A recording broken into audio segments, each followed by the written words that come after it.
আল্লাহ তাআলা কিয়ামতের দিন সাইয়েদনা নূহ আলাইহিস সালামকে বলবেন, নূহ তুমি কি দাওয়াত পৌঁছিয়েছো তোমার উম্মতের কাছে? নূহ আলাইহিস সালাম বলবেন, হ্যাঁ আমি পৌঁছিয়েছি। এবার নূহের উম্মতকে আল্লাহ জিজ্ঞেস করবেন, হ্যাঁ নূহের উম্মতেরা তোমাদের নবী নূহ কি দাওয়াত পৌঁছিয়েছে?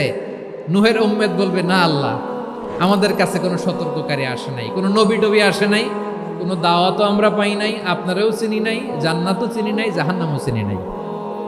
নূহ আলাইহিস সালাম বিপদে পড়ে যাবেন। তখন আল্লাহ বলবেন, নূহ তুমি বললা পৌঁছিয়েছো, তোমার উম্মত বলে কিছু পায় নাই। নূহ তোমার কি কোনো সাক্ষী আছে? নূহ আলাইহিস সালাম বলবেন, আছে। কে? উম্মতে মুহাম্মাদি। তখন আমরা বলবো, আল্লাহর নবী নূহ আলাইহিস সালাম তিনি আপনি যা যা বলেছেন ঠিক তা তার উম্মতের কাছে পৌঁছে দিয়েছে। এবার নূহের উম্মতের সাথে আমাদের ঝগড়া লাগবে। তারা বলবে, তোমরা আসছো আমাদের হাজার হাজার বছর পরে, তোমরা কি করে জানলা? তোমাদের সাক্ষী ধর্তব্য হবে না? আমরা তখন বলবো, আমাদের কোরআনে তোমাদের নবীর নামে আল্লাহ তাআলা একটা সূরা নাজিল করেছেন, সূরাতে নূহ।